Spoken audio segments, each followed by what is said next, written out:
Doctor ortho, अब दर्द भी घुटने टेकेगा।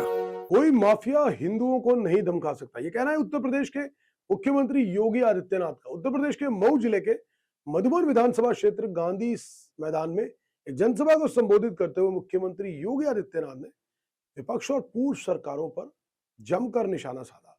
नमस्कार, मैं हूं दीपक अरोड़ा। मऊ जिले की अगर हम बात करें तो पूर्वांचल का वो इलाका जिसने दंगों की आग भी देखी और अब विकास की राजनीति का दावा भी सुन रहा है।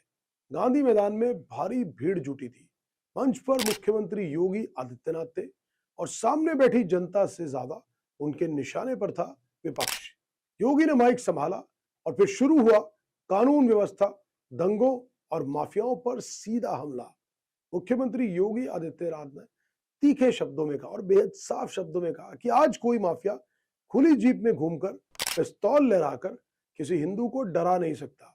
बस इस एक लाइन ने पूरे भाषण का राजनीतिक संदेश साफ कर दिया कि योगी आदित्यनाथ ने जनता से कहा कि जब सही लोग चुनकर आते हैं तभी मजबूत सरकार बनती है, लेकिन जब गलत लोग सत्ता में आते हैं तो सबसे पहले जनता की जान सुरक्षा खतरे में पड़ जाती है। इसके बाद मुख्यमंत्री सीधे अतीत की ओर ले गए। उन्होंने साल 2005 के मऊ दंगों का जिक्र किया। योगी ने कहा कि भरत मिलाप और रामलीला जैसे धार्मिक आयोजनों के दौरान दंगा भड़काने की कोशिश की गई थी। उस समय की सरकारें माफियाओं और दंगाइयों के आगे घुटने टेक चुकी थी।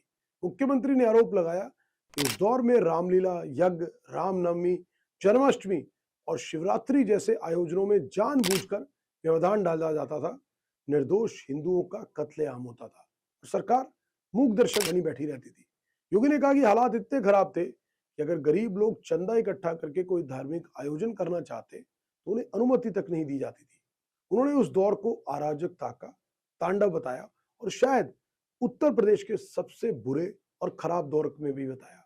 मुख्यमंत्री केवल यही नहीं रुके, उन्होंने महिलाओं की सुरक्षा को लेकर भी पूर्ववर्ती सरकारों पर बड़ा हमला बोला। योगी ने कहा कि पहले बेटियां स्कूल जाने से डरती थी, सड़कों पर शोधों का आतंक था और कभी भी बेटियों का अपहरण हो जाता था। उन्होंने कहा कि कानून का डर पूरी तरह से लगभग खत्म हो चुका था।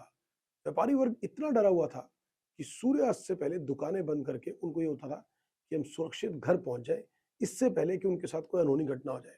अगर घर का कोई सदस्य देर से लौटे तो परिवार डर और चिंता में डूब जाता था। यानी योगी ने अपने भाषण में कानून व्यवस्था को सिर्फ अपराध नहीं बल्कि आम आदमी की रोजमर्रा की जिंदगी से जोड़कर पेश किया। इसके बाद मुख्यमंत्री योगी ने युवाओं और रोजगार का मुद्दा उठाया। उन्होंने कहा कि लगातार दंगों और खराब माहौल की वजह से मऊ और पूरे उत्तर प्रदेश के युवाओं की पहचान संकट में पड़ गई थी। योगी आगे बोले कि जब यूपी का युवा बाहर नौकरी के लिए जाता था तो उत्तर प्रदेश का नाम सुनते ही लोग 10 कदम पीछे हट जाते थे। यह बयान सिर्फ अपराध पर हमला नहीं था, बल्कि यूपी की पुरानी छवि और वर्तमान सरकार के नए उत्तर प्रदेश वाले नैरेटिव को मजबूती से पेश करने की कोशिश भी थी। मुख्यमंत्री ने समाजवादी पार्टी पर भी सीधा हमला बोला। उन्होंने आरोप लगाया कि 2014 से 2017 तक सपा सरकार ने केंद्र की जन कल्याणकारी योजनाओं को जानबूझकर प्रदेश में लागू नहीं होने दिया। योगी ने साथ ही कहा कि इसका नुकसान सीधे उत्तर प्रदेश की गरीब जनता को उठाना पड़ा। यहाँ पर विकास लगभग पूरी तरह से रुक गया, बुनियादी सुविधाएं नहीं पहुंची और ठप हो गई और प्रदेश दिन ब दिन पिछड़ता चला गया।